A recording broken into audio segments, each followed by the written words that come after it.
Go. Topesi merci mingi na mokonzi ya mboka Président Tshisekedi Tshilombo ndenge azobunda kotakimia na kati ya mboka Congo et topesi super fondateur Joseph Moketaba na bokasi oyo azokosala makasi pour que tokuya na kwilu pour tosunga ke économie de développement la Grabandundu. Et voilà aujourd'hui na bokasi et puis na ma propre frère azobunda pour que asunga la population à kwilu à penser na rosala badon to sala na d'enfer na ye d'enfer tanasi et pour que badon mususu ko tomsiko kende pour assombele télévision atindile le kola don na remettre na maboko ya grand frère yeyo to pesi télévision tsumaki to sepesa ye yango to ko remettre pour que mokonzi amekromona et puis remerciement na ye et pas ya clout na ye. Merci. Vraiment, sincèrement, je vous remercie. C'est au PC.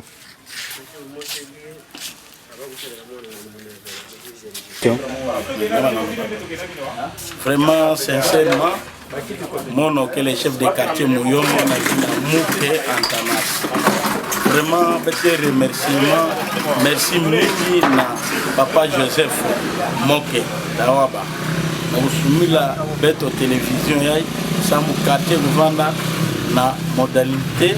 Il y a aussi un match, il y a la Coupe du Monde, qui m'a dit que je suis moi, je suis un sans sangoulou, qui nous a dit que ça me jure que Fangoulou a un bénéfice. Bête que ça a un bénéfice, mais bête qui m'a dit en 2023. Vraiment, sincèrement, merci Mingi.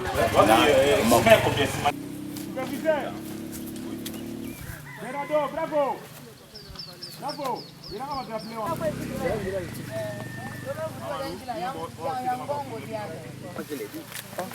Oui, j'ai les indices. Ok. Nous sommes d'abord d'accord. Parce que de votre côté là, vous avez un certificat, celui qui prime, premièrement. Papa, même de la et dans tout ceci, c'est pour des... Merci. Papa, prenez, Christian, s'il vous plaît. Nous sommes là, une délégation diligentée depuis Kinshasa pour la concrétisation de nos projets de développement. Ici, nous avons commencé par les eaux de forage. Nous avons des ingénieurs que tu peux bien voir, qui sont là. Nous avons des machines pour pouvoir nous rassurer de la production des eaux de forage. Ça, c'est une société Getraco. Nous avons contracté pour obtenir justement la réalisation de nos projets de développement. Nous nous retrouvons ici dans l'université, dans l'enceinte de l'université ISPO Boulungu, parce que le dévolu est tombé ici. Alors, nous sommes en face des autorités. Le chef de terre est là-bas, et puis l'autorité qui représente l'université. Nous disons clairement ceci. Messieurs, puisque nous convergeons pour une cause humanitaire et le développement, nous sollicitons à votre université de nous céder 3 mètres carrés ici pour pouvoir poser nos eaux de forage, pour pouvoir percer, forer, trouver nos eaux de forage et installer nos robinets ici. Ça donnera sur la voie publique. Est-ce que vous êtes prêts à nous céder? Vous acceptez de nous céder les 3 mètres carrés pour le compte de la Fondation Joseph Moketawaba, qui sera gérée par la Fondation Joseph Moketawaba, en vue de desservir en eau potable ici. Oui, bon. Cabinet du promoteur, Sissi Tassamba, qui est à Kinshasa, empêché. Et c'est lui aussi le directeur général. L'école est purement privée, comme vous l'avez dit. La concession, il a acheté dans ses propres forces économiques et financières. À son absence ou à son empêchement, je réponds maintenant à vos questions-là. D'abord, vous êtes venu pour le développement. Chez nous, ici, nous avions aussi l'environnement qui nous amène aussi au développement. Nous avions l'agronomie, le bâtiment, la coupe-couture. C'est ce qui nous amène aussi au développement. Alors, lorsque vous venez encore nous ajouter l'eau, ça c'est le deuxième point qui est encore très important, qui va servir aussi nos étudiants. qui pourra aussi nous servir à notre construction. Parce que je crois que moins de 8 mois, nous commençons maintenant la construction de notre bâtiment en étage, les 3 niveaux. Moins de 8 mois. Nous sommes très d'accord de collaborer avec vous.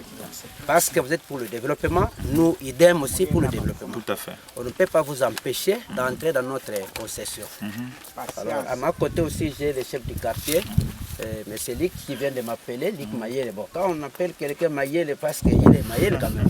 Évidemment. Il a aussi un enfant qui vient de terminer avec nous. Okay. Bien sûr, ce n'est pas le marketing, mais cet enfant avait distingué. Ah là là. C'est l'enfant que j'aime beaucoup, Oui. c'est son fils aîné. D'accord. Un ingénieur. Je ne sais pas, moi étant que du service académique, j'ai répondu, lui, les sols et les sous-sols appartiennent à l'État, ça nous reconnaissons. S'il va empêcher, lui étant que l'État, qu'il empêche. Ouais. Bon, avant qu'il ne parle, il va répondre. Les sols et les sous-sols appartiennent à l'État, mais l'État a prévu un mécanisme de concession.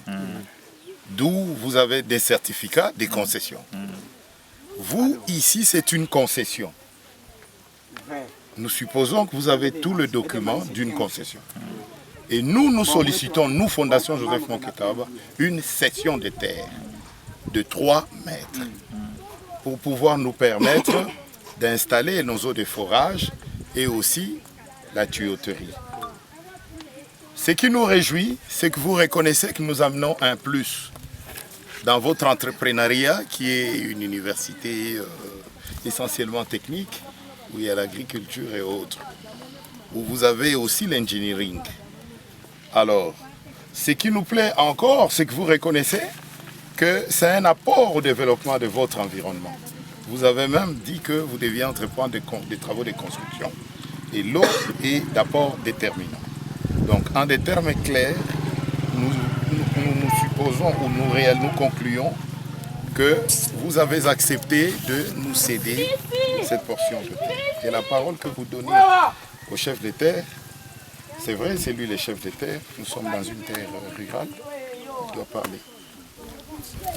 Merci beaucoup pour la parole. Je suis ravitaillé de joie. Pourquoi? Parce que à tout moment, j'ai beaucoup de pleurs de la population qui habite ce coin ici.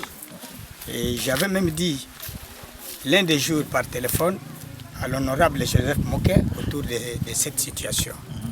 La raison pour laquelle nous avions ciblé ce coin ici pour que la population souffre de l'eau. Vous voyez maintenant, nous avons l'étendue. De l'autre côté là, il n'y a que la population qui habite. C'est ça le développement que nous cherchons. Et pour moi, vraiment, c'est 2 ou 3 plus de ce coin ici. On ne peut pas empêcher ça. Je suis ravitaillé de joie. Je vais aussi remercier le DIRCAP qui a compris que réellement c'est le développement. On ne peut pas maintenant emboîter ou encore empêcher ça. Donc, en bref, au nom de l'administrateur du territoire qui est empêché, moi je le représente. Donc c'est la terre, c'est comme il a dit, la terre et le sous-sol appartiennent à l'État. Je représente l'État. Mais comme c'est dans leur concession, on doit solliciter l'autorisation. Donc personnellement, c'est ça. Nous avons sollicité, en plus de l'autorisation, nous avons sollicité la cession. La cession de terre d'une portion de 3 mètres carrés. Donc c'est la cession de terre. Merci de nous céder cette portion de terre de 3 mètres carrés. Nous avons pris acte et conséquemment, lorsqu'il sera question de reprendre nos biens dans le patrimoine de la Fondation Joseph Moketawaba, nous ne manquerons d'inscrire ces 3 mètres carrés et qui vont rejoindre les 3 mètres carrés de partout où nous passerons pour la même cause. Voilà. Merci beaucoup. Merci. Nous avons... Est-ce que c'est tombé dans votre... Je voulais remettre la section ici. Cette eau va vous servir pour construire. Cette eau va servir pour fondateur Joseph Moketawaba. Et vous direz aussi, chef de l'État. Interpeller les chefs de l'État. Avec cette Là, c'est pas l'ISTEM, mais comment pour tout le monde. Voilà. Oui, vous le savez. Oui, on vous prend. Parce que c'est très important de parler de la population. Mais cette population... Population, nous sommes là. Non, il arrive. Il est là.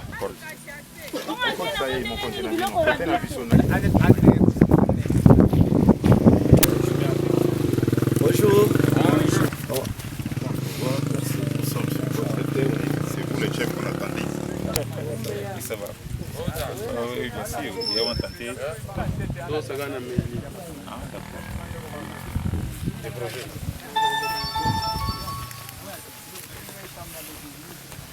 Monsieur Laté, nous sommes sur votre terre. Tel entrepreneuriat de cette envergure ne pouvait jamais se faire sans votre présence, parce que c'est vous l'autorité qui nous reçoit en ces lieux. À l'instant, nous sommes tous vos administrés. Comme vous le savez, la Fondation Joseph Moké Tawaba, par l'entremise de son président national, M. Joseph Moké Tawaba, est à pied d'œuvre dans sa phase de réalisation. Le président national est passé à Boulungu. Il a fait des promesses, entre autres, les eaux de forage. Et nous avons déclenché la phase de réalisation, dont voici l'exemple.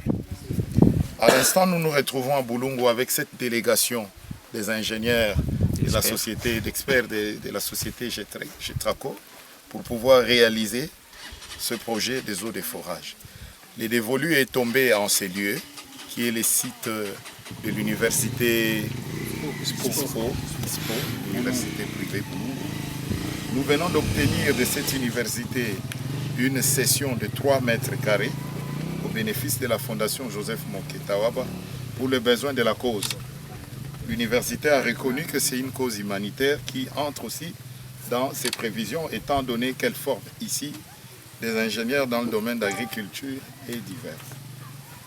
Voici pourquoi nous avons requis votre présence en ces lieux et nous vous souhaitons le bienvenu parmi nous. Merci beaucoup. Merci maître. Je suis très ravi de joie pour cette œuvre sociale. Je sais que ça a été une promesse du président national de la Fondation Joseph Moké Tawaba. Comme il avait promis, c'est quelqu'un qui réalise aussi ses promesses. Et voilà, aujourd'hui, nous voyons maintenant la présence des ingénieurs qui sont venus et cette délégation de la Fondation, vous êtes là pour des investigations et au besoin, je pense qu'il y aura, dans sous peu du temps, il y aura l'adduction d'eau potable qui vont servir pour la population de Boulungu. Nous sommes très ravis et nous vous remercions. À travers vous, nous remercions le président national. Et ce qu'il est en train de faire, c'est pour concrétiser la vision aussi du chef de l'État. Absolument. Pour concrétiser la vision du chef de l'État. Donc maintenant là, nous sommes très ravis et je pense que ça va dans le cadre du programme de développement local des 145 territoires. Tout à fait. Donc voilà, nous vous disons un grand merci.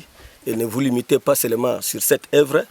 Et je sais que vous avez d'autres projets que vous pouvez amener dans notre territoire. Ce n'est pas seulement au chef-lieu du territoire, ça peut aller même dans les coins périphériques. Donc nous avons besoin de vous. Merci. Merci beaucoup. Merci beaucoup, monsieur l'administrateur. Nous précisons que la Fondation Joseph Moké Tawaba s'est inscrite dans la vision du chef de l'État. Et cette œuvre qui s'inscrit dans la vision du chef de l'État, dans le projet de développement des 145 jours, est parsemée dans tout votre territoire. Nous avons commencé par Boulungu, nous allons à Luzubi, nous rentrerons par Djouma, et puis Mikui, et puis Bilili Leta, et puis Vanga. C'est notre premier axe. D'autres axes suivront. Donc nous sommes encore en train de séjourner dans votre territoire de Boulungu. Et maintenant, nous allons, après Boulungu ici, entrer dans différents sites des différents villages et cités.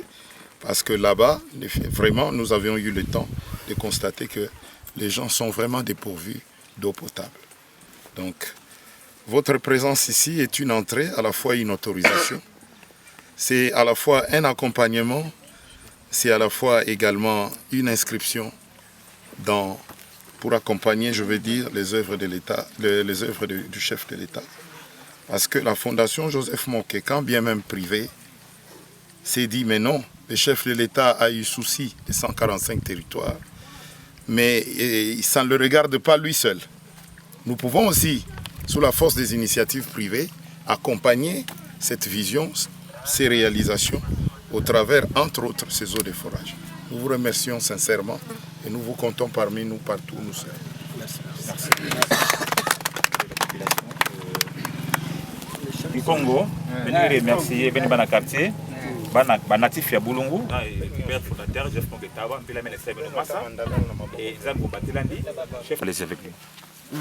Merci. Sambi, il est chef de président de la République et puis il est Jeff Moketawa.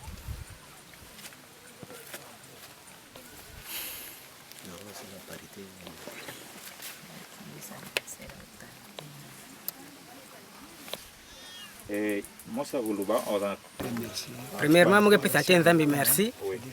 Na luzolo amesala na kati ya honorable Joseph Moketawaba na mayele ya mepesandi president betu ya ntoto yae ni boku sana kati ya terrain betu ya ISPO betu na kwa ya ISPO betu sufrimi na makambo ya masa na mpila betu lewe forage vraiment nzambi ya baga lokumu Joseph Moke akwenda china ntwala yesala ndio fula china ntwala nzambi kusungandi mungana ya minga kutuba ve merci na beno nyoso. Bede pesa merci mingi na fumu nzambi na kana na papa Joseph Moketawaba na makambo mekusa usana na kati na betu na chebetu masa bete mona mpasi mingi samu na makambo masa mais c'est puis betu mekusa zwa masa betu me sepela mingi bete sepela mingi matondo na fumu nzambi merci.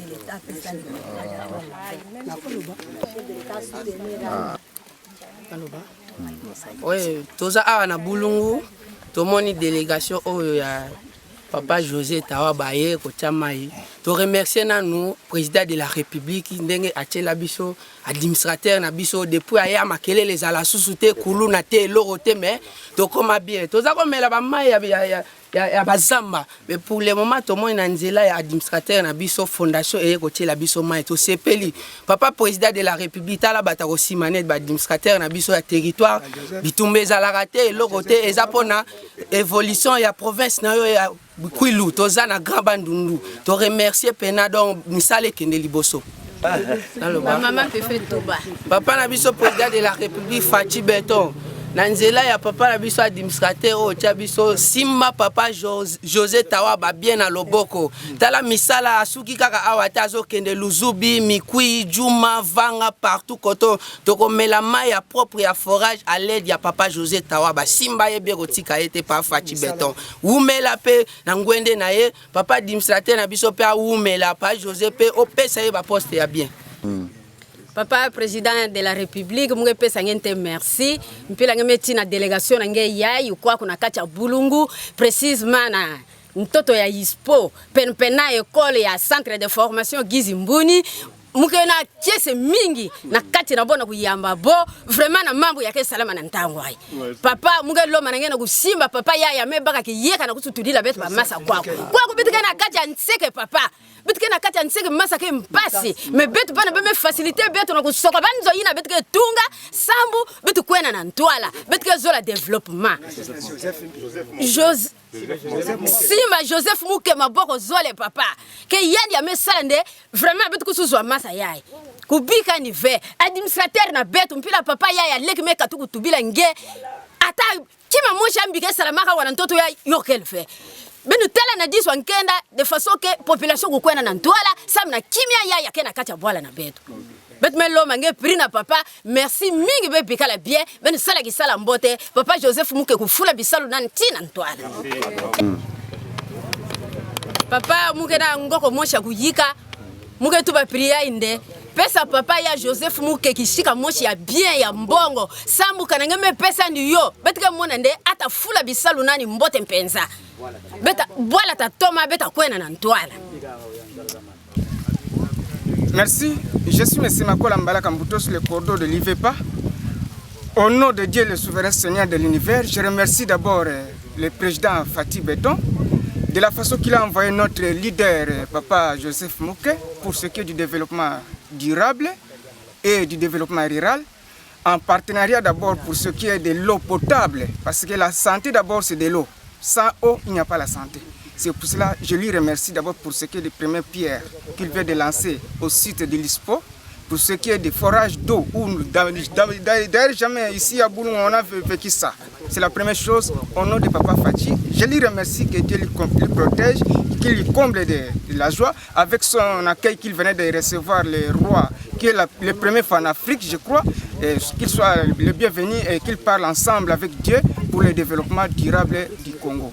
Maintenant, je demande le soutien de nos associations, surtout ce qui est du développement durable et du domaine de l'agriculture et les entretiens de routes pour l'évacuation de nos produits agricoles.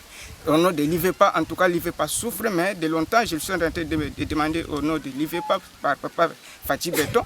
Bon, je ne sais pas, à l'occasion de Papa Joseph Mouké, je crois, il est le porte-parole de l'IVEPA pour que l'IVEPA puisse mériter même du matériel de l'agriculture pour produire des produits agricoles en grande quantité pour l'évacuation des produits agricoles, de lutter contre la malnutrition et le narisme. Merci. Merci beaucoup. Aobimati Dibanda.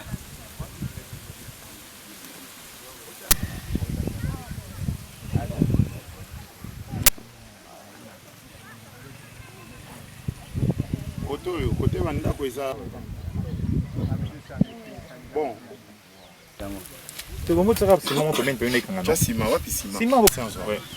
Vidéo là, ça photo peut-être. Vidéo, oui. On donne la pierre, la terre. Là, tu poses la pierre sur les lieux où sera érigé justement les eaux de... sera érigé les dispositifs des eaux de forage. Merci.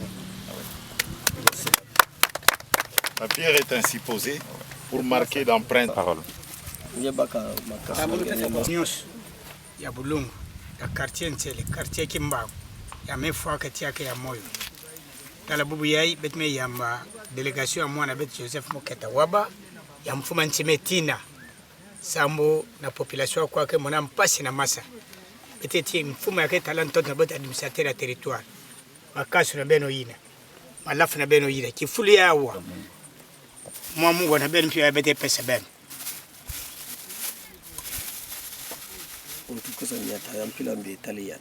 Kifuli yawa yovana nge nani yovana nani ke kwisere bampevu na nambi di kulita vima ndi yawa masake ya Nzambi masake luzingu ya betu nyoso mtoto yake ya Nzambi awa bete loma nzila na bangu kwa kifuli yai oyina mfuma mtoto mekwisa bete tula mambo ya nyoso na jina Kristo. Amen. Amen. Voilà. Voilà notre mission à Boulungu.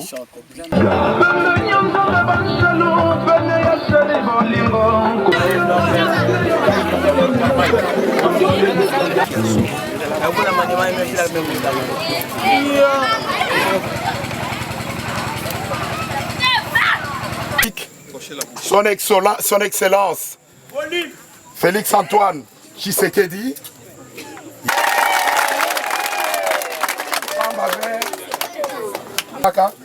que salaka ve boso bantu ya luvunu ve yake kutuba vote munu munta sala bidiai munta sala buna meke kusala diambo mosi ve kele ve Joseph Moketa Waba kele mfarizi ve yani kele muntu ya luvunu ve ya ina bet meko kuisa beto mosi ve yani meko tinda ba expert ba ingénieur expert yake kusala mambo ya masa ya forage boya iben budila bo maboko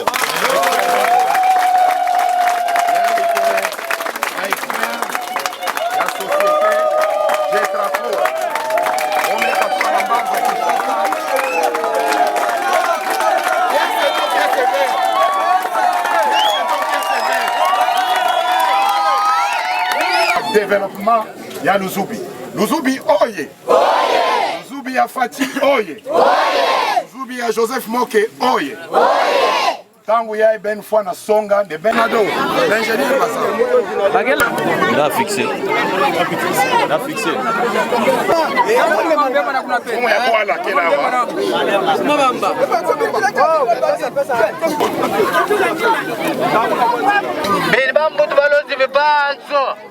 Baba fil. Appareil baba kan saku.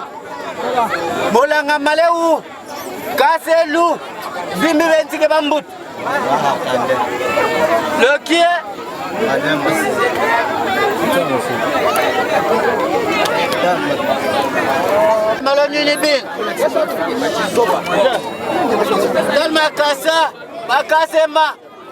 Masinga meglo ban bakal saku saku loto solim tibe kuko kal Joseph Moke kasal evre momatot malos kakal saku saku bidiloto mamono ma meto mwene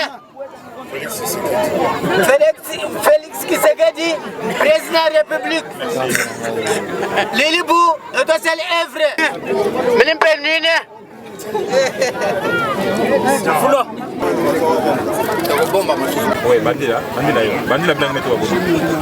batata bamama baleki bambuta nyonso tu ya luzubi belusangana na Joseph Tawaba betusala evre ya mbote na kati ya luzubi betumepesa matondo mingi na Joseph Moke fumu wa bwana Simba Yandi président de la République Simba Yandi vanda kidimbo mpamba ve betfe tunga yo bantu kusepela bana luzubi kutoma président Félix Tshisekedi tinda betu bima mingi betu metonda. Nous avons ainsi posé notre pierre, nous avons posé ainsi notre première pierre de bâtir à Luzubi pour marquer d'un ordre indélébile les lieux où sera érigé notre dispositif de forage. Fondation Joseph Moke Tawaba. Épée pour les alliés échantillons. Il y a autant de tôles pour couvrir. Merci mfumu ya ntoto Félix Tshisekedi. Merci Tawaba Moke. Betkezola ntoto luzubi kukwenda na ntwala. Yake na mbongo ve. Kana mezwa mbongo luzubi tabonga. Kitange sadisa yandi luzubi ke nene. Kwilu nyonso bandun. Beta vote yan beta vote nge. Samungeke mfumu ya ntoto yake na tisa beto sala ina nyonso. Yangeke zola tia beta zola. Sadisa veto Simba Joseph Moke Tawaba. Ngetamona mambote nyonso na Congo. Beto wa batolo ya ntete melunga veyoke ndamu sana sandu. Bakisa beto batola nkaka. Tiba mabai. Merci mingi. Nge mfumu ya ntoto. Antoine Félix inani ya Merci mingi Félix Tshisekedi ndange mingi. Samu ngametinda ngezi. Bonso Moke Tawaba Joseph. Na kuisa lukano na yandi yaya songa kabeto yamelungisa. Yovanda masonga botunga zandu botunga bapuya masa bantu nyonso kusepela. Ba place nyonso yaya la kaka ya katula batasi na nyonso. Sadisa yandi mfumu ya ntoto. Bete na mingi ve ya kutuba. Simba yani ngolo. Merci ekipi ina yangeme tinda bome kuma wabup na luzubi. Merci diaka. Sambu bekol na betu. Sadisa balongi nyonso. Oh, seulement merci son excellence Antoine Félix Tshisekedi. Yoke remerciement tozo pesa yo. Tozo pesa remerciement na oyo zo sala na canal ya Joseph Moke Tawaba. Maintenant na moment oyo azalina na mbongo oya ye moko ya muke azo sunga biso. Zoye tombola ye likolo. A réaliser école, a réaliser makambo ya marché, a réaliser makambo ya forage ya mai. Moment oyo totikali tozakaka na confiance na yo. Mais c'est le président de la République. Vraiment Zoa Joseph Moke na maboko mibale. Grand Kwilu ezana simana yo. Tozo senga yo vraiment Simba Joseph Moke Tawaba. Topesi yo merci, topesi Joseph Moke Tawaba merci. Na oyo bozo réaliser pona Grand Kwilu. Merci.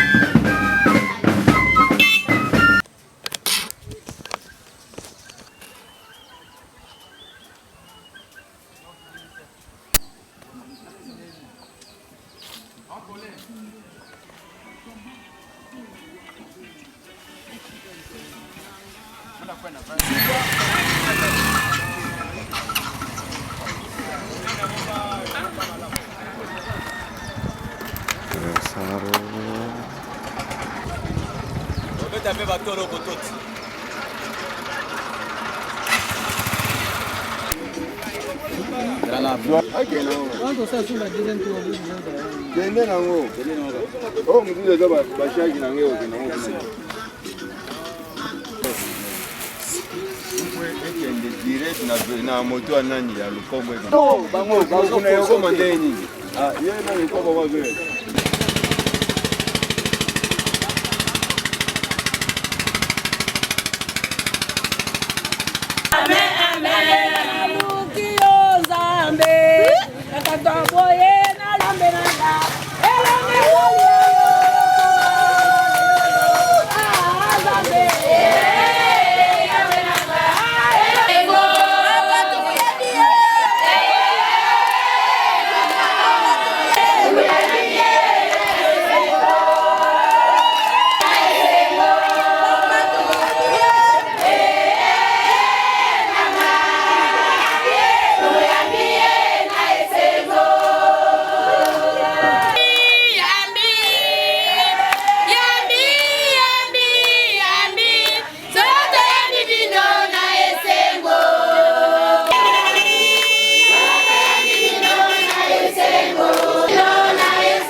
Ntangu ya mfumu na betu, president na beto, Joseph Moket. Nkalu yampa, Nkalu yampa, Juma menwa malafu ya mpila na mpila meawu wabet mekuma na ta yampa. Malafu yampa, Nkalu yampa. FGMT! FGMT! FGMT!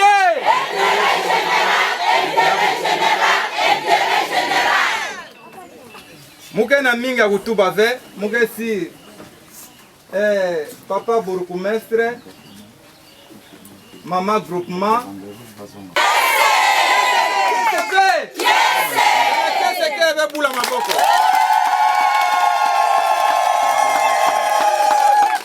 Tulanki yaboke sala bisalu do ba projet na betu nyonso bazina na bo mosta pesa betu na lweka kuna betu kele na chargé de prêt FGMT nansuka station yae ngoma ntinu Nkalu yampa Mbote na beto nyonso. Mubanza avant Mutuba Ngogo, directeur national du projet. Yani Tuba Tete Sam na contexte avec mes cousins. Merci mfano. FGMT! FGMT! FGMT! Juma oye! Juma oye! Juma oye! Merci mingi ba mama ya Juma tata ya Juma. Mwe ba ntoko pesa merci mingi na Nzambi. Et mokuisa na mfumu ya ntoto. Mwe pesa beno merci mingi ba mfumu. Mobansa ebe na ba occupation mingi. Me bubu ya ina ya amour na bolingo ya mwana ben Joseph Moketaba. Inage bingaka kisika ya Bethlehem na yandi. Ben me yambula ba occupation na ben me yambula ba mfinda. Ben me kuisa kuwa nki na bantu ya tindaka menati ya beno. Pide na ve? Betuke na kiese mingu mwana beno. E bika nsango batela beno. Voilà, betu me kuisa betike tambula bola mingi. Wuta mfumu ya fondation Joseph Moke Tawaba kukuisaka awa yani buyaka kufete na Kinshasa mutatuba mingi ve muzira kutanga basina bantu mingi ve bamfumu mingi bapoliticien mingi na ntango ya fête ya bonne année bakala baka avion a fete na mikili ya mputu bakala fete na banzo na bo kisika madidi kele bakala ta kwenda ba ferme na bo bofanda kisika mbote kufete na benu kwa kuna territoire yaye mukelika ba école ba mbote kele ve mukelika bazandu kele ve mukelika no alutaka mpina orphelinat kuna kumona bana ke bela koshiriko yo pesa ni mpasi mingi ende tu bande oui c'est vrai mume commenter ministre ve mume commenter montane ne ve muke conseiller chef de l'état mais na ndamu na ke futaka muno muke sacrifier musunga mpanga na mo qu'est-ce que c'est vrai voilà yo yina yani tindaka beto yana ke na ba déplacement na mikina mputu yana mettre na délégation mu pesa ka mpanga na muno promesse benebe kuma na point l'exécution yana mettre na beto na ba mfumu kela wa mutabika mfumu na munu yani okuisa kisika yayi samba tubela ben muvila kutanga mazina na munu munga na zina Jean-Pierre Lubanga mwana na beno inageta dila ba projet nyonso ba pesa beto bitu tala kuna Kinshasa inki kisaba tu la kimatel kisaba tu la kimatel bete na kiese mingi ya kumona beno nda répéter mfumu ya bwala ya yake di finga nange ya yake mona nange bika nge tula lusaku mwana ye kwa na ntwala samba réaliser projet mingi yayi Juma Oye. Oye. Fondation Joseph Moke Tawaba Oye. Oye. Président Fati Oye. Oye. Juma ya Fati Oye. Oye. Juma ya Fati Fati ya Bampangi kele kiese mingi na kukutana na lumbu ya bubu yai na beno nyonso na sika yai. Kiese to kiese fe? Kiese.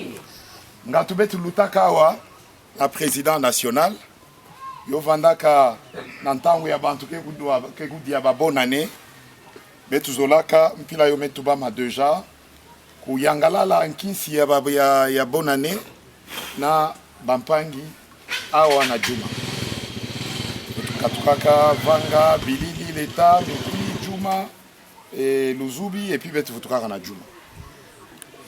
Voyage ina yo vandaka asamu na kuwa bidilu na benu kelenki. Kuwa un peu ba demande na benu ya benke na yo mfunu kelenki samu na développement.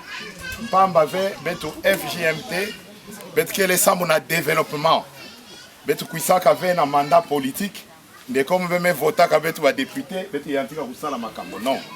Betu kuisaka mpive ne samu betu me kubaka muntu tel me kupesa mbongo kapanda me kupesa mbongo samu na uyadisa kimfumu nandi ndebe tukuisa no yokele initiative ya meka tuka na mpangi Joseph Moke Tawaba na mawanandi na ntima nandi ya mbote ya kutala ba population kwa betu mosi katukaka sambu betu lenda vanda ve bon cimetière ya bometunga ya wolo bantu ke kumona betu mena kati na betu bima ya mvindu tala sambunanki betkele tangu ya ina kati ya Juma beto mekwisa samu na kupesa mvutu na ina vandaka souci na beno.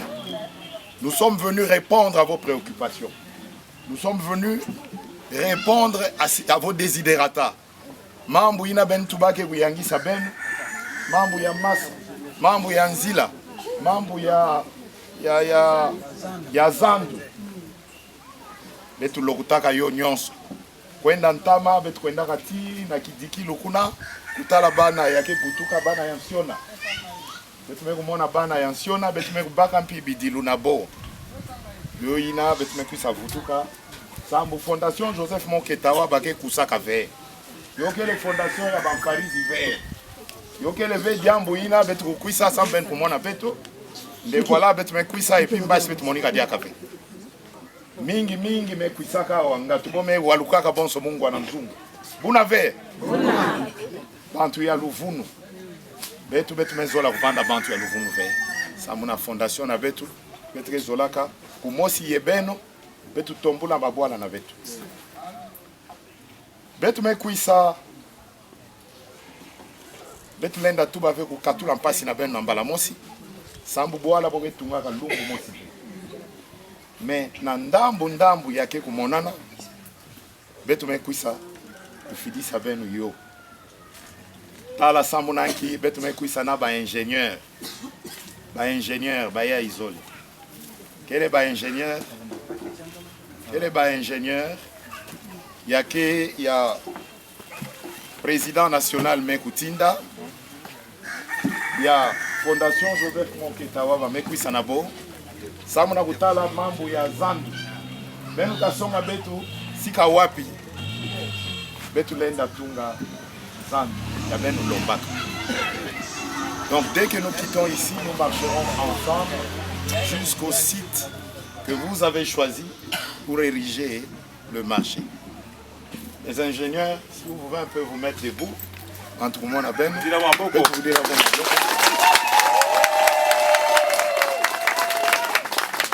ya ikele bantu ya uzaba bisalu yango kele société mobimba Jetraco ya betu mekubaka samu betke kwenda kavena kwenda na kwebaka muntu kapanda mbasi yanta waluka bioku makima ya Luvundu betu baibaka société Jetraco ya kevandaka na Kinshasa ya mekufidisa bantu nandi zole botatala sika benge kutunga zandu botatala nkima yele bolenda tungila zandu yango botatala sika beni me kupona samu na kutula masa botatala nkima yele mpinki sika masa kele finama botapesa benu masa e na nima na yo betu takwenda diaka na orphelinat kutala bana ya Nsiona. Ce sont des enfants délaissés pratiquement par ceux qui peuvent bien assumer cette responsabilité, mais la Fondation Joseph Moketawa ne reste pas indifférente. Voilà pourquoi le président national et toute la fondation ont prévu quelque chose, c'est au fait leurs besoins. Bima boku lombaka, ba biberon, ba sukali, banki, non so betme konati labo, be tout a pesa ba. Na nima ya pana, be tout a kita na port. Na port, on a remarqué que même ba bureau yango ya l'état, donc il est roufwa. Be tout monaka wa manzanza kele ve, be tout monaka bome tunga yo mpoe na ve. Kana betu ke kuisa na bampangi bapaya boge tala bwala na betu ango bota voeza betu bota tuba ne mebantu ya betu ke mona ke kutambula na batu mambila na Kinshasa betu ko na bwala na bo zero buna ve ina betu me kutuba na port betu me prévoir mpiba bima ya bota tungila okutunga mwa bima ya mbote yo vanda kuna mumona police fluviale yo kuvanda bantu ya DGM yo kuvanda banani ba bureau ya kepana Aner, oui, yo vanda mbote. En tout cas, ba ina betu bakanga na papier. Et muza bande mfumu ya bwala ku formula ko ba demande yankaka, betu tavutukila yo. Mais en tout cas, ya betu tuba betre sala ntete, yo ina betu mekuisa na yo. Mais ya ba projet na betu ben ma tsonga maboko na zulu. Ça na ko réaliser yo. Ba mama ba veuve betu bikingu yai, betu banda ntete na bana fioti. Sambo bon puis betu sa bonne chance. Donc, tout le monde a la queue lélé. La maman bankunga na beni na munewa ya éducation. Alors beta tele manandonga ina. Malembe anima ya zandu beta katuka betu kwenda ben batke songa betu kisika. Ya ben me wakana ya bota tout la masse. La police ale bampangi ya sécurité ya ke kusala sécurité. Intérêt général. La famille à Nabeto, Beto Mekuisao. Président Joseph Mok.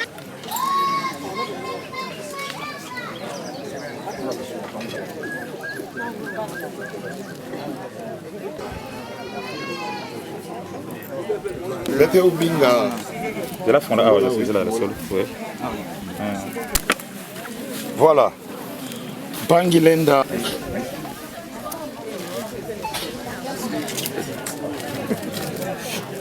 Kombo yake zora kwenda Kinshasa. Ve. Ikunange fosi maye.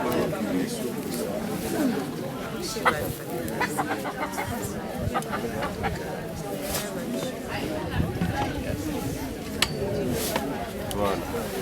Maboko.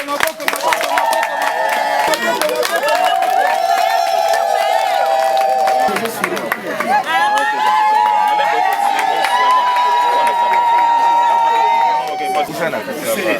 Non,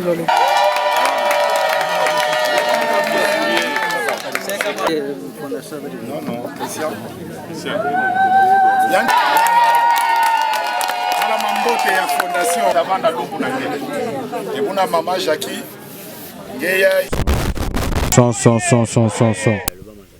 Melomba merci na papa moke. Bogo tubande kangeme kuna disangu ngeta dianki disangu. Vraiment momevana na mwana ya na bwala bulungu. Akakatua na classe mama masa kunwa mama akima kudi akeve mama mwasa saka mama mwa diboke mwatudilandi na akwe na classe mwatudilana kwe na classe vraiment bubu ya dekame wane mwena juma mpe na ya betme kusakutana vraiment ame sepela mpe mesalanki me sepela yo ya benle mona kado ya mesalanki ya mesala mon Meloma merci. Meloma merci na mfumu wa Bwala, Meloma merci na population. Merci mingi vraiment. Merci population besima moke, besima maboko zole vraiment. Meloma merci nzambe obate landi.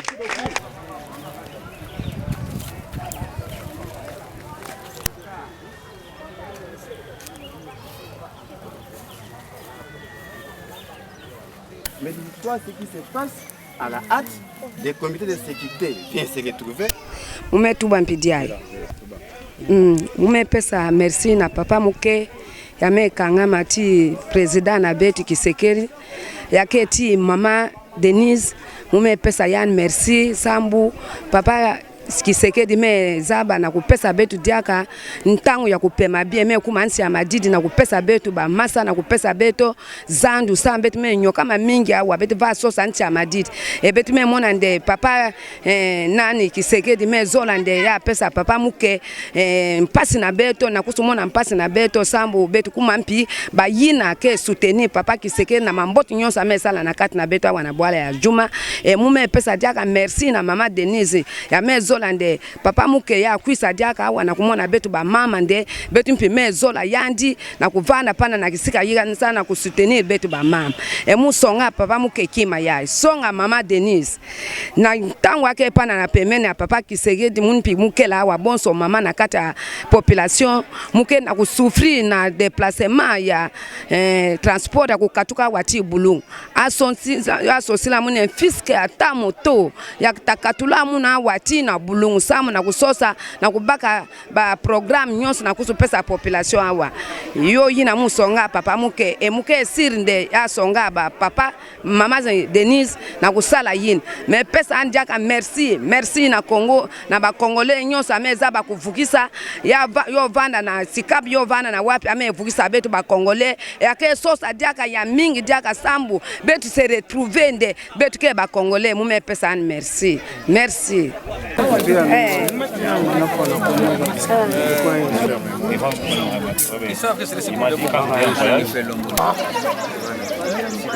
Soyez côté au Poussania. Banana 3 quarts. Moi ça m'avait intéressé.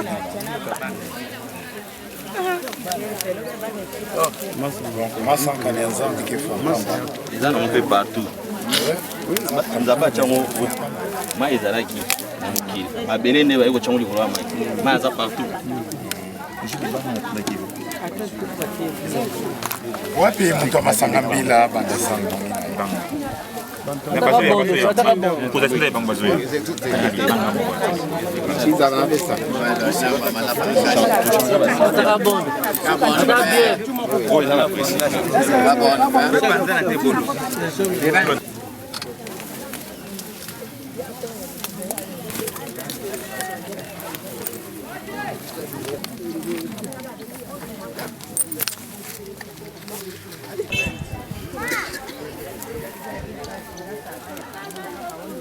Yamas ina.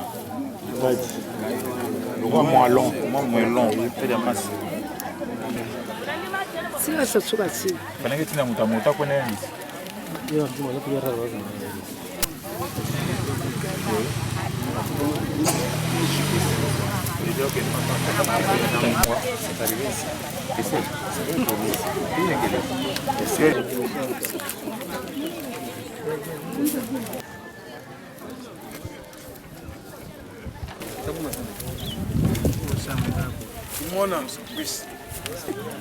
Sans l'accès des propriétaires ou des autres. Boalonze zolni me pa boalo. Boalonze pesa ma développer ma boalo. Boalo le kienu ko bo. Diere pa bila ma ya sama ko liembo ko ba sabaza. Azami ba saba. Beba boyo tous ko ye zoli boalo ni lo kere cité. Diere azami sama population loko dia tim ban ko no. Diere mfumu baba ma fankon. Ko ba yiye be sama ko be shela sama bile kanwa. Diere lutinga ko la mon lempas. Nza Michel Mbomanda nanze bakalban gwen bakalban kor dier talo bila ka tuba zapa azami ma tuomi meke fa muri amurkanu azami asabuno be ake kpaka azami unaka alieni aisa azami mekwetuo nite azami metue ba itulubi etiyo obi eboyabo ndenga kwa ebuekal jokuta napa akuta ni ebuekal apa dier beyabe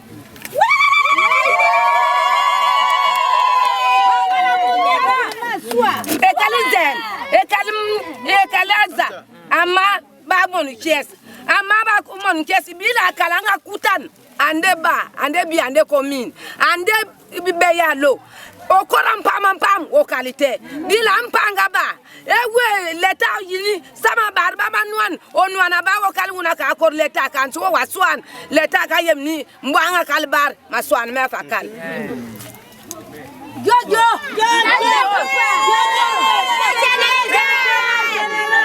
Kalu yampa malafu yampa.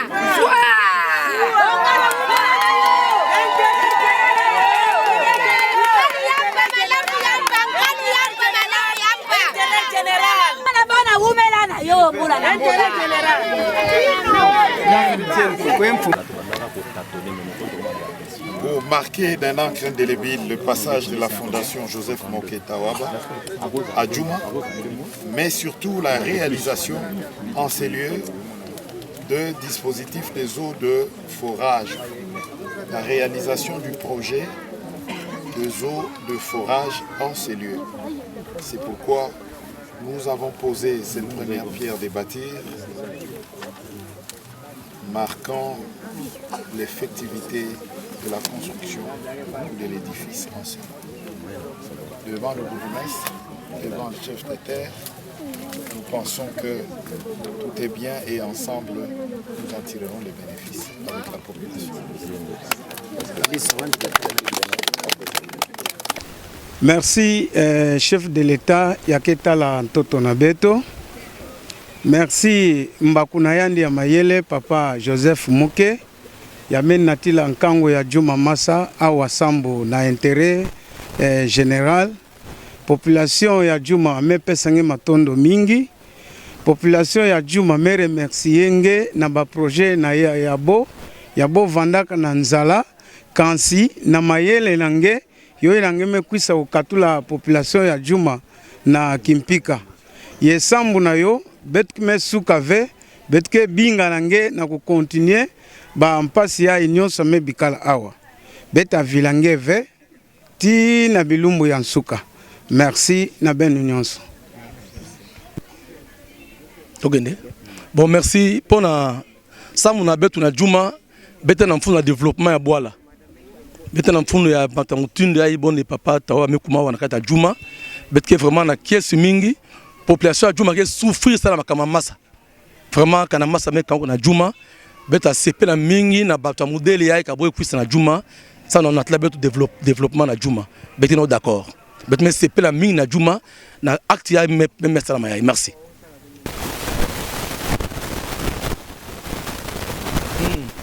Mais c'est la mingi na chef de l'État, président de la République, pour encourager par ta mouture du haï, puis pour personne de force, ça m'a aidé, vraiment, qui est très d'accord. Mais c'est la mingi na pas tawa, mais puis c'est au niveau de Djouma, on a la bête au massa, mais c'est pas la mingi. Qu'est-ce mingi na Uyambandi. Et président représentant des jeunes, il y a Djouma, papa Stéphane Makola. Voilà. Etre na kiese mingi papa na mutu na nge mfumu na beto ya mekwisa na Bwala na beto Djouma ti ba jeune ti ba mama ti ba nkaka bome lemba betke na mpache betke souffrir na kati ya juma masa kelve zandu kelve ya malunga betke nokila ba mvula e bona betke na kiese nge papa na kuyirikila betu kutindila betu muntu ya ngolo muntu ya nene na kati ya bwala na betu na juma sana kupesa betu lukumu sana kupesa ba mama ngolo ba mama makume lemba kukape kukwe na masa ba masa kelve nzadi ntama mutina kama kuyirikila betu masa ba jeune nyonso ba mama nyonso vraiment matondo na kupesa betu lukumu na ba mama nyonso ba mbuta nyonso na mekusu baka kiyaka ina sam na kukusu manika na juma ba papa ya mekuiza papa nge tula bona ntwala sam de jungu na boyo toma betu pibetu bonga na zina Kristo. Nous attendons ici, il est là que nous attendons ici. Nous sommes fiers, dynamiques, nous sommes contents de votre arrivée. Nous sommes fiers, dynamiques, nous sommes contents de votre arrivée. Samandati à la casa de Léo, Samandati à la casa de Léo. Samandati à la casa, Samandati à la casa, Samandati à la casa de Léo. Youpi ya, youpi youpi ya, youpi youpi ya, youpi youpi ya, youpi ya, youpi ya, youpi ya. Voici nous, le glorieux de l'or. You are considéré voici nous, le glorieux de l'homme. Chez nous comme la vie est belle. Avec des bons, bon, bon, bon. Avec les vies que nous avons ici. Encore. Avec les vies que nous avons ici. Mon père. Mon père. Tu es mon père. Mon Dieu si fait tous les problèmes.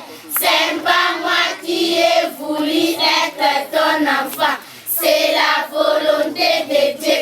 Difficilement, qui fait mon Minerva faire à l'école. Quand les amis étudient, je suis dehors comme un enfant sans parent. Quand je pense à Dieu qui m'a donné à vous, je pleure, je pleure, je pleure. Oh Père, tu es mon Père. Ola, Anissa, Pipi, Papa, et quand les camions Nous sommes à Djouma, plus particulièrement à l'orphelinat Noirité, où nous recevons les enfants dont les mamans sont décédées. Alors, nous voyons que l'aide pour porter ces enfants devient difficile avec des conjonctures d'aujourd'hui. Et aujourd'hui, nous avons reçu l'équipe de fondation qui est venue nous apporter un peu d'aide pour les aider au courant de ces jours ici. Alors, nous disons merci à toutes les personnes qui pensent à eux pour que ceux-ci aussi deviennent utiles dans notre société. Nous remercions la fondation Joseph Moké Tawaba qui connaît déjà l'orphelinat. Et quand il passe toujours, il pense à ses enfants et il ne cesse vraiment de les encourager pour qu'eux aussi deviennent utiles. Alors devant moi ici, j'ai ces membres qui ne nous oublieront pas, qui veulent aussi encourager les orphelins à étudier, à devenir utiles à la société.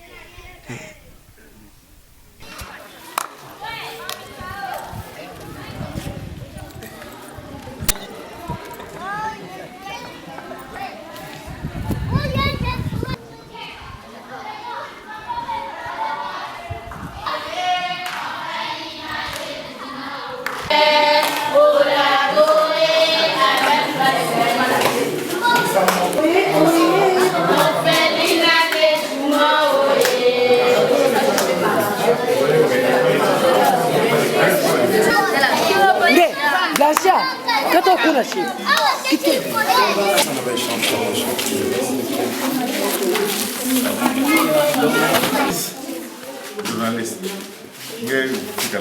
Voilà. La sœur Denise, voici. Nous sommes chez vous pour venir voir nos enfants, orphelins et orphelines, dont vous avez eu la charge parentale depuis longtemps. Et nous nous inscrivons, nous, la Fondation Joseph Moké Tawaba, avec son président M. Joseph Moketawaba, nous nous inscrivons dans l'accompagnement, sinon dans le partage de la charge parentale. Vous n'avez pas péché à prendre ces enfants pour vos enfants. Vous n'avez pas choisi un mauvais chemin et ce fardeau ne peut pas peser sur vous seul. Certes, vous en subissez la pression directe parce que vous vivez avec eux, mais nous, la Fondation Joseph Moketawaba, au travers son fondateur, M. Joseph Moketawaba, nous nous inscrivons justement dans le Benefakere. Cette bienfaisance s'exprime au travers de cet échantillon de colis. Vous avez d'autres au port, d'autres encore suivront, mais nous voudrons vous présenter ce que nous vous avons amené, des échantillons de chaque produit. Ici, c'est du lait.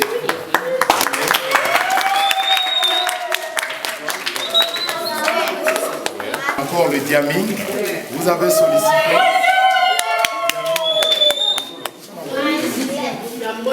Ici, c'est la poudre. On fait les intempéries.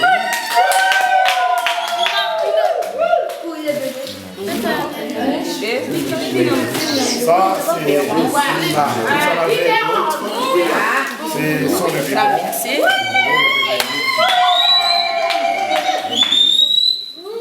Tout ceci devant le bourgmestre de la commune générale, les chefs de terre, les pères curés, vous avez les chefs de terre, et nous tous, nous convions tout le monde présent, la société, les chefs de groupe. Nous convions à tout le monde ici présent de prendre cet acte pour élan de bâtir.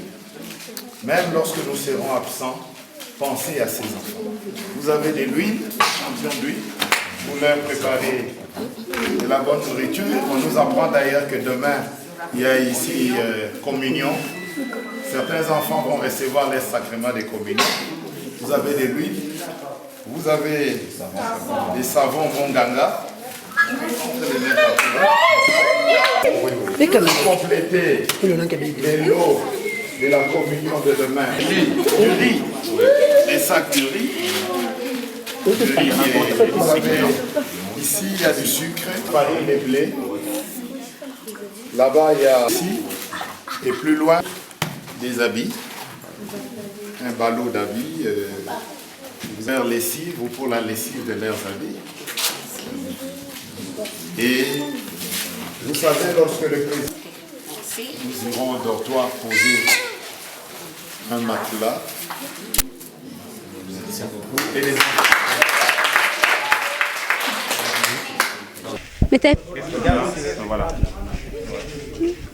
Bete pesa merci na Joseph Tawali wa mutume tindila betu bilele ya beta vila ni ve kilumu yankaka yani pilunga vila betu ve kilumu yankaka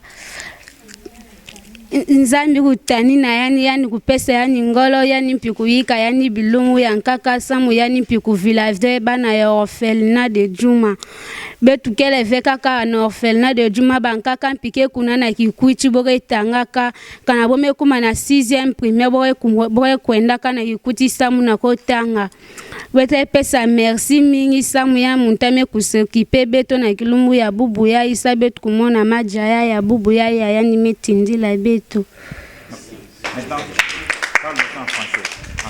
Nous remercions le président de la République démocratique du Congo, Joseph Antoine Félix Tshisekedi Tshilombo.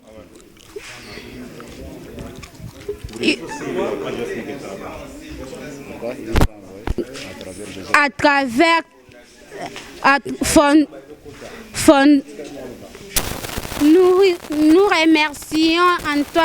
nous remercions Antoine Tshisekedi Félix Tshilombo, démocratique du Congo, qui nous a envoyé aujourd'hui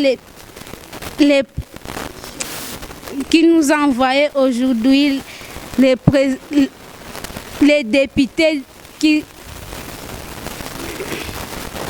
Regarde, c'est pas comme ça.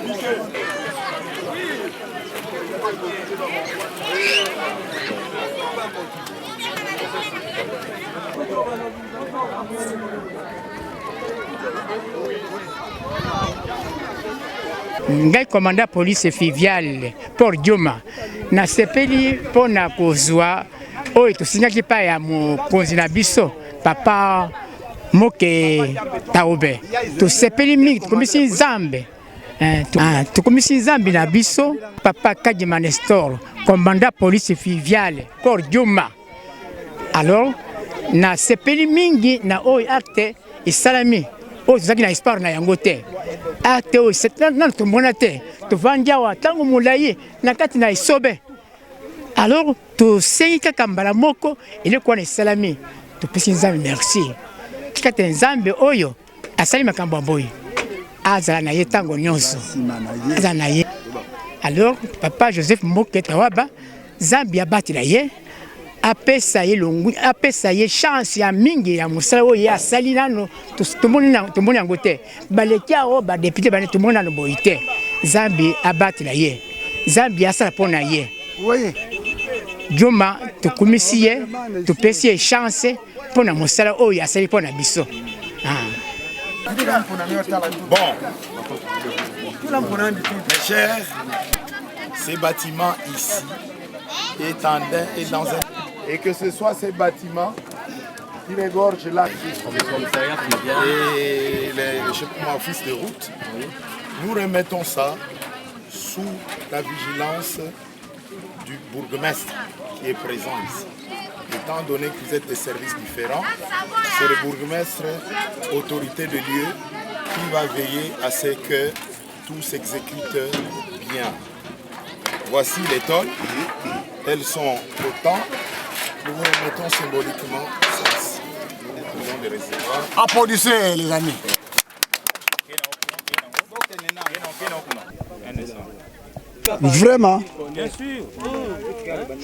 Vraiment, nous remercions grandement Monsieur Joseph Tawaba Moke de ce don qu'il vient de nous envoyer. En tout cas, que le Seigneur le bénisse. Et avec cet acte, nous sommes tous derrière la fondation Joseph Moke Tawaba. Parce que nous voyons, nous commençons à voir qu'effectivement, il y a le souci de cette population, surtout de l'État. Voilà dans quel état est-ce que nous travaillons. Dans une cabane, ce n'est pas une maison, pas un bureau. Ça fait honte. Or que le port est une porte d'entrée et de sortie. Les autorités passent par ici, mais voilà. Heureusement que Dieu nous a donné un peu. Monsieur Joseph Tawaba, qui est le président de cette fondation, le président nous remercions en grande partie aussi le président de la République qui a donné un peu ce goût-là, qui a donné aussi ce goût. Nous remercions Monsieur le président de la République pour cette aide que nous venons de recevoir, grâce aussi au président qui nous dirige maintenant. Nous le remercions grandement de tout ce qu'il a fait pour nous et que Dieu protège Papa, Monsieur le président de la République, et qu'il protège aussi Papa Joseph Tawaba, et que nous remercions tout le monde pour ce qu'il a fait pour nous. Je me nomme M. Sefo Fiston, le secrétaire du commissariat fluvial des ports Djouma. Je remercie son Excellence, M. le Président de la République, Félix Tshilombo, de tout ce qu'il a fait pour nous, de nous envoyer son Excellence, soit honorable M. Tawaba Moke, de nous aider à nous envoyer des tôles, puisque nous vivons dans des conditions inhabitables. Mais pour le moment, M.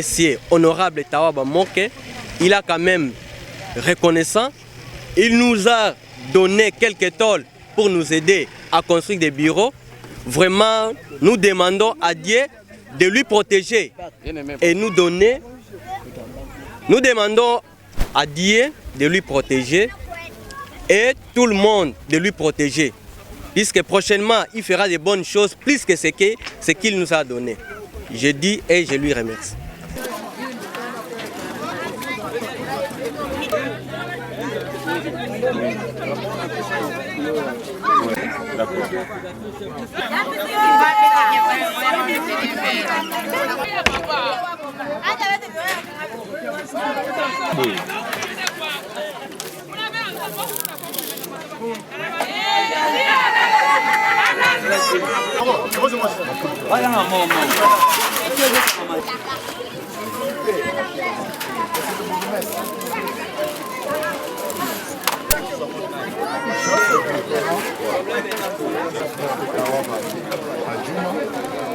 Nous vous remercions de votre accueil et de tout ce qu'ont été nos entretiens, également nos cérémonies.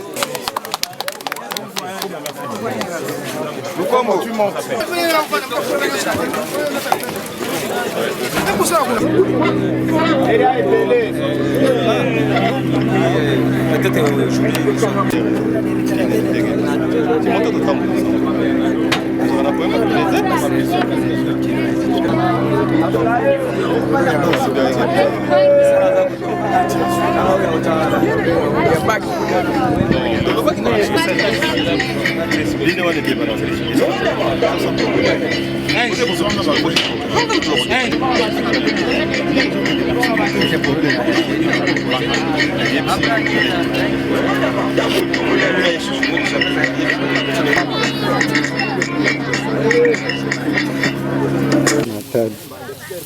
Papa, ça c'est une faillite. Non, parfois, non, l'administration n'a vu. Par rapport, lui nous informe souvent, mais l'autre ne nous a pas informé.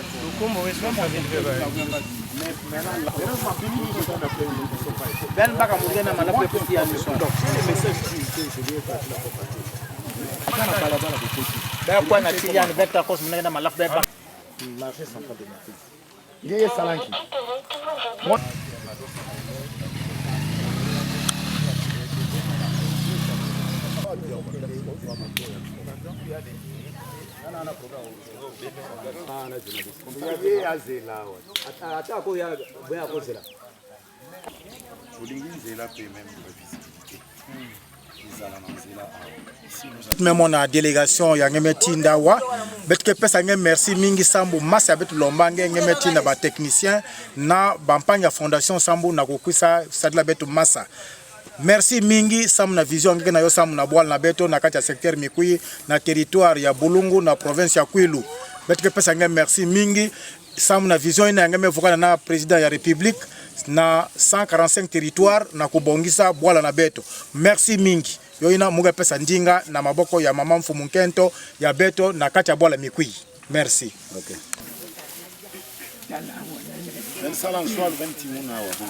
Namuni ya Kimbwe. Mumebinga benawa. Betken nyoka masa na mas development yo ya Mekuisi. Mukaba mpo mido nchemben nyonzo. Mumebinga benawa. Yo vanda ndoki keso sosa oya kale masa wa yo bashika ve sabanta mikuibo mwana mpasho utavanda sanze fe. Awa mpila masa ya bome tula kima ya awa. Masa fe bashika wa. Na ba masa dia bes fet kwenda ve mpasho man. Lera nge vanda nge ido. Yo vana salama mpe. Ne pana ne epok na yo vante bie ve. Awa yo mezabi kangu. Mugelo na ben. Consulaire muge songa ben. Ikanda bantu veyo ina mu yala. Muka mu vante ekol na ben ve. kana mubashika ve na divumani chemtima ve yo simu kana ve na yo malafu yo yai benu nwa bwala ya mutu ba yo fe kangu kana epoque na musua yo fait kangu ko fe va na fe bloqué bwala nyos Ndaba lwe ngayi anyer balba bwanso buti bi teki benu nwa komye ibe anyer balba bwanso buti bi bina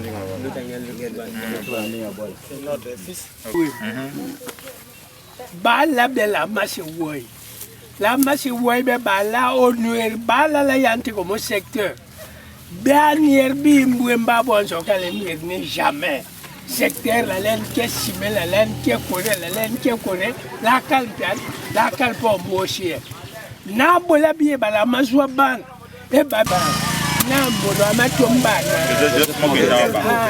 murotomba papa Joseph Tawaba lo sina mine jenye olele omwisal de bon sompila amwenu kwa dieraman voilà tata Nanda voilà tata Joseph. C'est dans le corps pour bien travailler. Mais il y a vous promettre que massa men luta na e bome sola mpisika yai sambo na kutunga nzo ya massa na betu ya bome kubinga forage yo ina betu metula kiditadi yake kidimbu nde sika ya betu mekusola yo yai buna nzambi yangu pesa ngolo sambo na umanisa kisalu yango. Voilà. Bilili l'État, devant les notabilités, devant le prêtre, Monsieur l'abbé, je pense que tout le monde est réuni ici. Comme Bilili l'État, c'est une terre extra-coutumière, nous avons le chef de centre. La fondation Joseph Moké Tawaba, par la bouche de son président, M. Joseph Moké Tawaba, vous avez promis de l'eau de forage. Et comme nous voulons être de ceux qui sont sincères, nous ne mentons pas.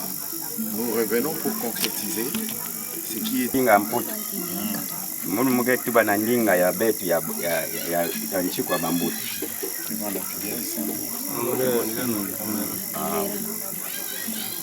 Beno bambuta ya kangula bwala yai mtoto ya indulaka kukangulila betu bwala yai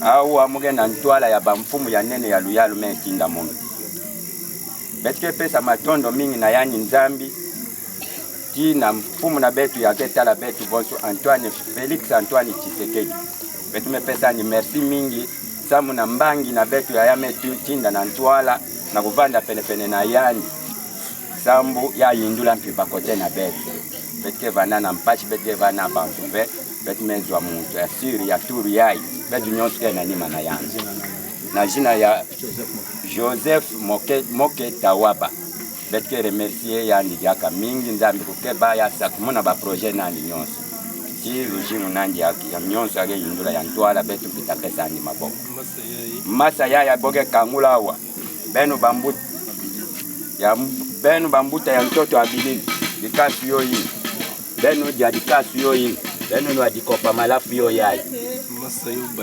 masa ya boge kangula wa mpeve nyonsu yambi katu kiyeka benu dia dikasu benu bambuta ya bwala ya kele ya moyo benu mpia mefwaka dikabuna benu mpio yai benu no adikopa malafu masa kubashika yo bana na problem ve ki amasa ya diban kasadilaka yo benda bampeve yambi ve yo benda bakale ve bikande nzambi asa kumuna nyonso tiba na betu Mungu ayo ya kutimi benu banateka mtoto na Mungu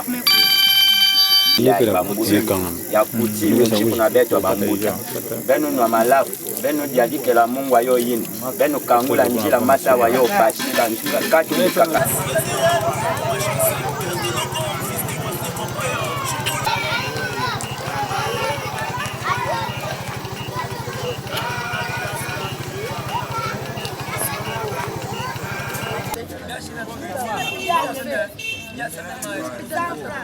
Président Jules. Okomona mwinda nango ipela. Wapi? Antenne, bonjour. On a la chasse, s'il vous plaît. Il n'y a pas de quoi là-bas. Vous savez faire... Nous sommes chez vous. Okay. JP. Oui, Gordon. Ils font ça. Oui.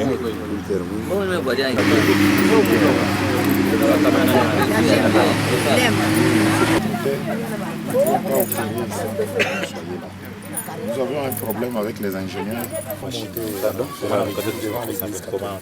Combien 400? Comment vendre?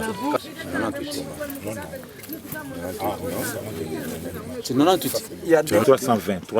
C'est ça. Moins 2. Moins 2. Ça non? Ah, mais on a calculé mental. Le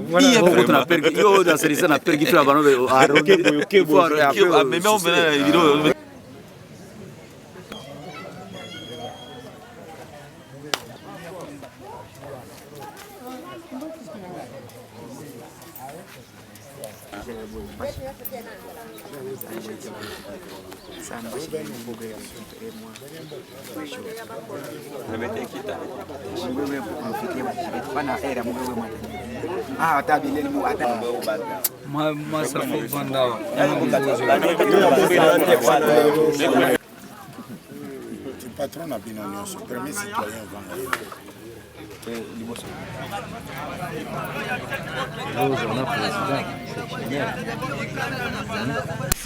chaque fois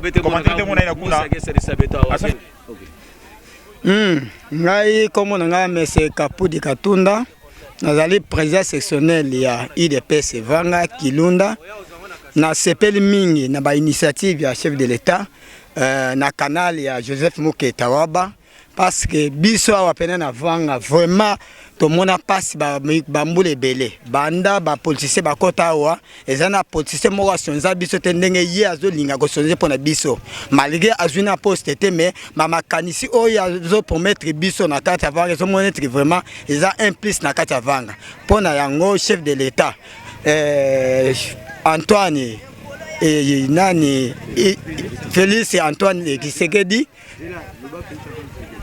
Félix Antoine Tshisekedi a simbaye la main dans la main pour Kwilu et moi révolution nationale ya Joseph Tawaba bana na biso Vanga wa bazo poser makamamai batondi ebele. Ah OK. Ba to sepeli makasi ndenge Joseph Tawaba atindi ba ingénieur po baya ko sala makambo ya forage d'eau na niveau ya Vanga na idée ya mutamuntu Félix Tshisekedi et Azo Simba Azo Salageno biso zala.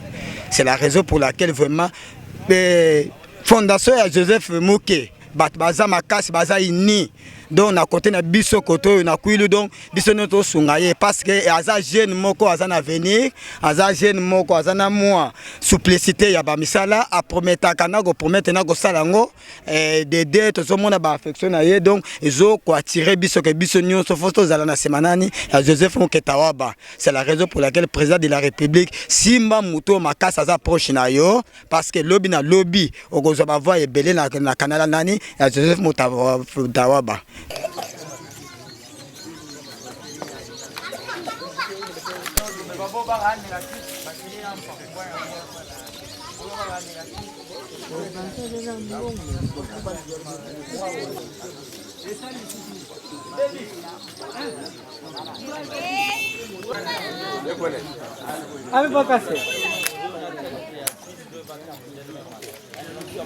Beto. Merci. Samuna Lushingu na Beto Bantu. Mume kuremercier ntete mingi président ya République démocratique du Congo. Mume kuremercier bayina nyonso ake sala na bona kimfuka. Mume kuremercier mpi papa Joseph Muke. Vraiment papa betu yamange na mpira kufanakana betu bakange na Chipoi. Chipoi na betu yo fana ve mabende me betu bakange na maboko.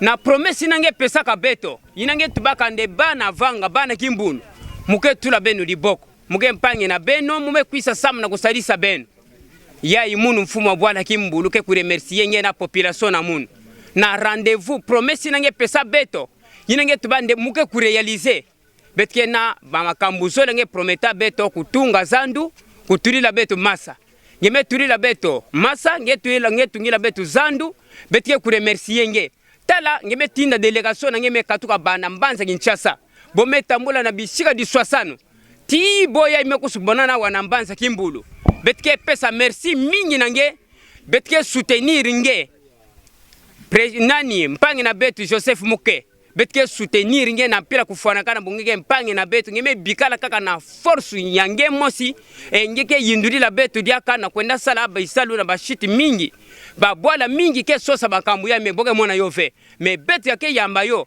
betu me kuremercier nge papa Joseph Muke taba na lujingu nange bika bisalu nange yo kwenda na ntwala nzambi kusakumuna nge di boko nzambi kuvana kati nange disu ya mbote ya nzambi otalaka nge mvula na mvula bisalu nange okwena na ntwala na jina nange na jina republique ya République démocratique du Congo mfumu na beto yake twalisa beto nani Félix Tshisekedi Antoine merci na yani mingi na bisalu nani ambota ke sala betike soutenir beno à 100% na bisalu na beno benike kusinatila beto merci.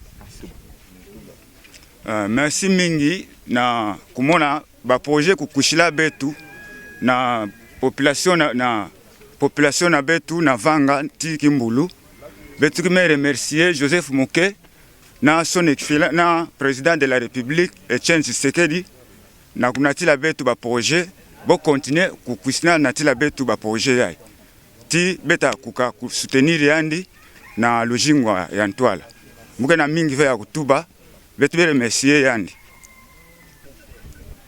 Merci mingi na nyonso ya betme monawa. Vraiment betme remercier mingi président de la République Antoine Félix Tshisekedi na ba projet ya yake kuisa yai. Nge vraiment soutenir nani mais Joseph Muke tawa basambu na bisalu ya yake na kusalisa yai. Ya continuer yo tina ntwala vraiment betke soutenir yandi jusqu'à la fin. Beta bigisa yandi ve sambu betke na mfunu ya développement. Betke sosa bamfumu ya développement ya fait sala kisalu ya isambu beto mpe kusimba bo bet même remercier nge mingi dia ka ku Vilave Joseph Tawaba ya continuer bisalu tina babwala nkaka place nyonso ya fait continuer kusala merci. Merci beaucoup. Étant chef d'entité de la commune rurale de Kimbulu Vanga, je tiens à remercier le président de la République, son Excellence Tshisekedi Tshilombo, pour ses initiatives et surtout pour l'acte de développement qu'il ne cesse à effectuer dans notre territoire. La fois passée, nous avions reçu l'Excellence, l'honorable Joseph Muke, étant fondateur de son association, nous l'avons très bien reçu. Et à cette occasion, il nous a promis le forage, il nous a promis la construction du marché et autres activités. Croyant qu'il est parti, le voici aujourd'hui. Je suis à côté de sa délégation qui vient réaliser maintenant la promesse qu'il a donnée. C'est pour dire qu'il est l'homme qu'il faut à la place qu'il faut parce qu'il a réalisé, il veut réaliser toutes ses promesses. C'est pourquoi nous avions confiance à ces derniers. Nous demandons à Joseph Muke, qui est notre frère, de pouvoir d'être béni par le Seigneur qui lui a donné cette opportunité, et d'être en contact à côté du président de la République qui ne cesse à lui soutenir. Et prochainement, nous saurons qu'après la construction du marché et les forages d'eau à Vanga, il y aura encore autre chose qui va se réaliser. Nous ne cessons pas aussi à remercier notre Dieu qui a choisi Joseph Muke parmi nous. Nous savons que nous sommes nombreux, mais il l'a choisi, il l'a élevé, et c'est lui à qui nous comptons dans notre rayon. Qu'il soit béni, que le Seigneur lui protège et qu'il fasse encore autre chose plus que ce qu'il a fait ici avant et ailleurs. Vanga n'est pas la seule entité, nous avons tous les territoires de Boulon Et en attendant les promesses, nous savons qu'il a réalisé beaucoup de promesses dans les territoires de Boulungu. Qu'il soit loué, que le président de la République qui le soutient soit béni et à toujours. Nous savons que le mandat prochain, il sera parmi ceux qui vont diriger le pays. Voilà ce que nous pouvons dire et nous ne cessons pas remercier encore une fois la Fondation Joseph Moké qui pense à son territoire de Boulungu. Lumingu ile kilumbu ya mfumu Yesu Kristu mekufutumuka FGMT mpi mekupona lumbu ango ya kifutumuna vanga bunave betuke futumuna vanga na nzila ya masa ya forage. Le président national est passé ici. Il a eu à promettre, il a annoncé un agenda. Il a eu à promettre qu'il érigerait à cet endroit Yandi Tubaka, Yandi Botasala, na Sikayay, Massa. Il y a forage, Sambu Benu Lombakandi, Massa, Tizandu.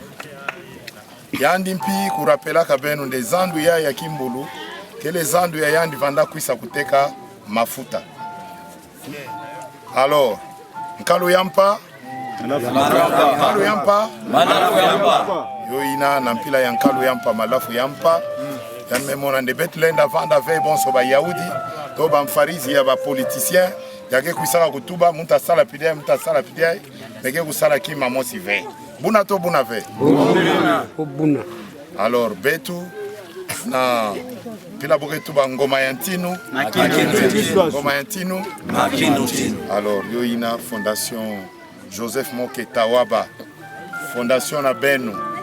Fondation ya benu me adhéré. Fondation ya benu me kubaka. Betu ba non. Peuple na betu lenda vanda na mpasi ve. Betu kwenda kufidisa bo bima ya betu prometaka. Vanga oye, oye. Vanga oye, oye. Vanga ya Joseph Moké Tawaba oye, oye. Vanga ya Félix Antoine Tshisekedi oye, oye, oye, oye. Ah, c'est très bien. Okay. Donc Vanga ya Félix Antoine Tshisekedi oye, oye, oye. Zandu ya Kimbulu oye, oye. Vanga ya Félix Antoine Tshisekedi oye, oye, oye, oye. C'est très bien. Alors, pourquoi nous citons les chefs de l'État? Parce que Fondation Joseph Moké Tawaba marche dans la vision du chef de l'État. Et ces réalisations s'inscrivent dans l'accompagnement du projet du développement des 145 territoires.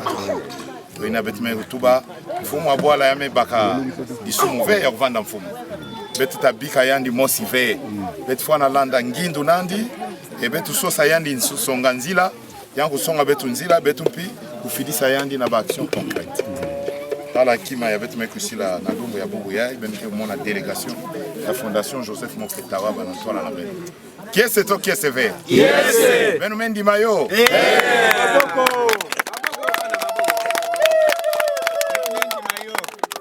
Mbuta bourgmestre betu mekusana na boala nange. Betu loe betu ke banko antoto ve betu lenda kota bonso ba bibenga mesu ve betu landa nzila yetu bila betu mwangogo Mampangi ya Kimbulu Vanga mbote na bena mbote diaka mbote yese to kese ve yese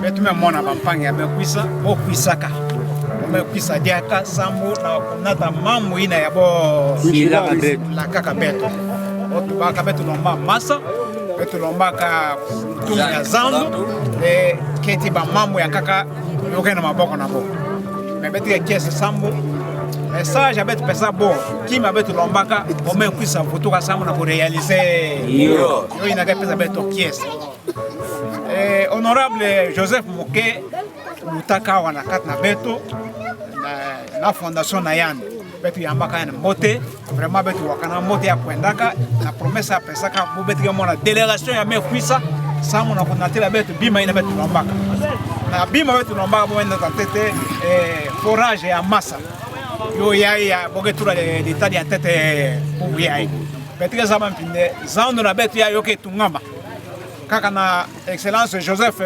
Moké na sadista ya président de la République elle Félix Antoine Tshisekedi.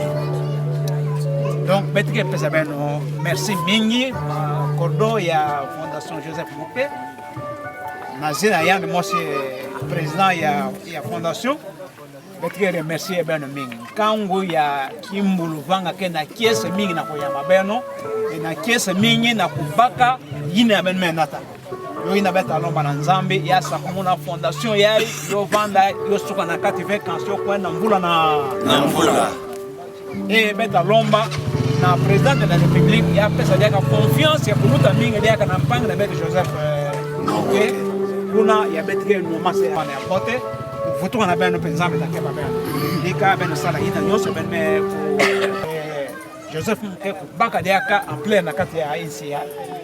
Vraiment merci mingi betle na soka pana e beta pesa une soin na fumu ya mwala ya ketala ki tokia. Merci mbote na beto mbote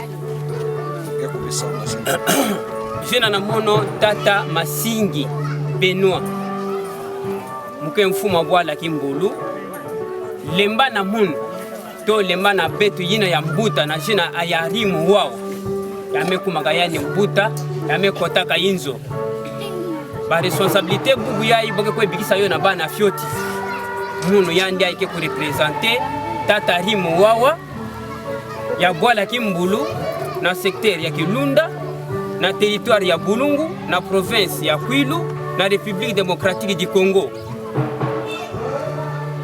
Mume lomba na beno bampagne na zulu kenza kila betu na mbanza Kinshasa betke na coordinateur prometa betu makambo mingi babima mingi asonga ka beto yina ya betu tulaka na intu na beto prometa ka beto kutulila beto masa bubu ya betu be yamba bampangi me katuka na bisika di 60 na kusukumina beto na mbanza kimbulu na vanga sambu na kukangula banjila ya bisalwina boya ibetu me yamba bo na jina nange président ya République démocratique du Congo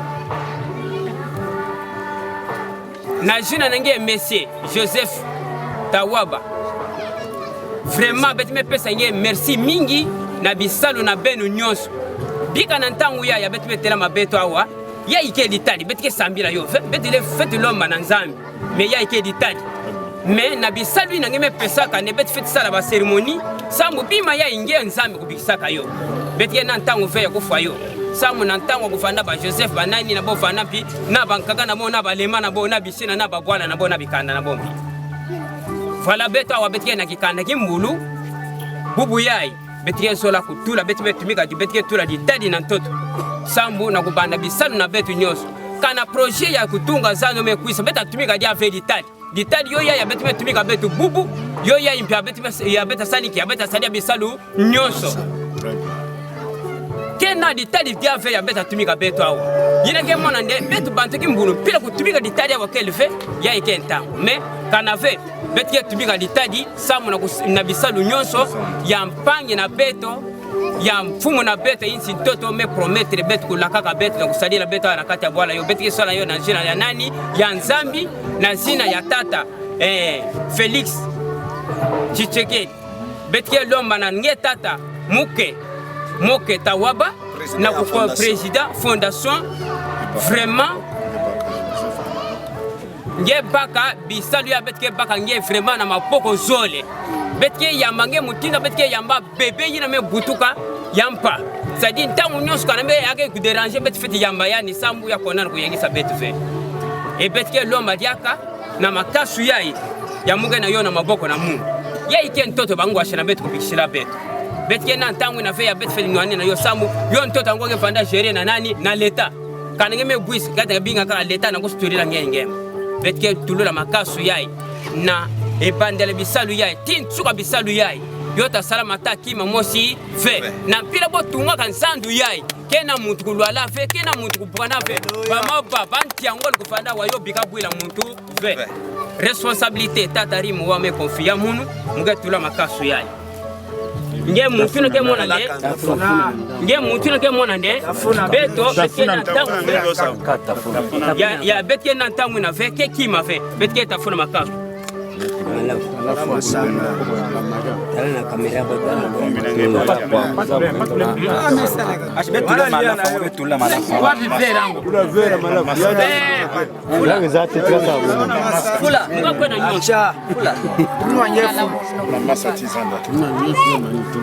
na shina ya tata kabata mbulumbushi papai mutaboge binga matobo mutaboge binga Luhonda Samuel mtoto yake yange nge tubande bwala ya itabi kuma cité ya ngolo betke na kumona shi betu bateke mulishi mapango betu meteka betu me bana kuteka mapango shi bwala ngome kuma cité na jina na beno bambuta na betu nge ahimu wao me bikala penza nge kazamba penza ya kukangula yo bwala yai ya me banda ndongo mawala mvunzu beno bambuta na betu nyonso beto betke tuba inki anu muwao gigid nyaji aha mani gidi dudumika mani gi i zandu i mema mama dagimbulu lo mageminina mumwela ta mweshi wuha mema mama hagimbulu lo mageminina mweshi wuha ahena mweshi ha a quelques poussières de mètres forage dirigé na mvuli mvula tukabula lo makara renfort ko sajo sade la réparation menga momu guminina lo mageminina magana mabagu minina ama magana manubage vala kejaka bi 50 couches bi 1000 couches kejaka di mema tia du mundu kama sisa mema mama ayo yikimina yena mo jenalinza kuhulu nzambi hashana afi yalen magana mo.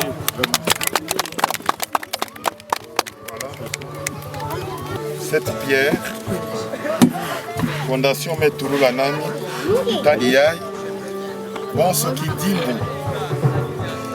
un signe de repère qu'ici nous venons construire et le marché de Kimbulu et l'eau de forage comme promis. Italiaï, et le Kidimbo, Yabet Mekutulula, Namusongande, Metikambika Awa, Zanduya ya Kimbulu, na massa ya forage. Qu'est-ce que c'est fait? Ça va faire président de la Fondation Awa. Bana vanga mbote diaka bana Kimbulu mbote diaka ya ikele zandu ya Kimbulu ya kele na kati ya vanga betkele na kiese ya mingi diaka mpamba ve muyindulaka ndeyo vandaka kaka ndosi muyindulaka ndeyo vandaka kaka ndinga ya mpamba kudutaka buna me na kilumbu ya bubu ya ile na date ya le 12 comme le 12 n'est-ce pas bubu na kilumbu ya le 12 mume ndimande ndosi ina ya betu fa kuyindula mabansa ina betu fa kuyindula yome kukuma ntanga hii makambu ya masonga yoke kopesa beto kiese e munu mpenza ya kele président ya fondation ya Vangawa ya Kimbulu ya Vanga non mokele président ya fondation ya Joseph Moketawaba ya Vanga mokele na kiese ya mingi sambo na kumona nde président fondateur ya fondation Joseph Moketawaba ne na kukatula muno nsoni na kukatula mansanga ya muvandaka na yo mingi ya kuva yindula nde bota kukuma dia kafe na kuisa kurealize ba promesse me bubu yai bome kuisa katula muno nsoni e bome katula mpensoni na mwana yonso ya fondation ya Vanga nsoni yome kumonika nde bubu yai betke kutunga masa na beto oke kutula ditadi yake kusonga nde betke ku yidika deja forage ya tabasisaka masa na kati ya zandu ya Kimbulu na nima na yompe bota kutunga mpe zandu inki kese ya betke na yo na kilumbu ya bubu yai na yo muke kulomba nde yo kuvanda mpe ya nsuka ve e yo kusuka mpe awa ve ba promesi yina yankaka ya bola kaka beto yina mpe ya beto bantu ya vanga ya kulombaka na fondation na president yandi kulungisa yo diaka malembe na yo betume kupesa merci mingi na kisika yange president ya fondation Joseph Moke Tawaba kuna nge kele na Kinshasa nge kusonga mpe na kisika ya president ya République démocratique kuponaka nge ya kupesa nge diaka kiese e ya kupesa nge diaka kisalu ya kupesa nge pe ba moyen ya kupesa nge mbongo sambu nge kusadisa beto diaka na mpasi ya betke na yo dans la population qu'elle na kiese à partir ya bubu à travers nge kanange vanda kave beso kuvanda feti muntu yake ku représenter beto na bisika yo beto me kutonda mingi na yo muke kutuba diaka na bampangi betke na kiese to betke na kiese ve betke na kiese betke na kiese ou kiese ve kiese ok yandi Tawaba kele songa bidimbu ok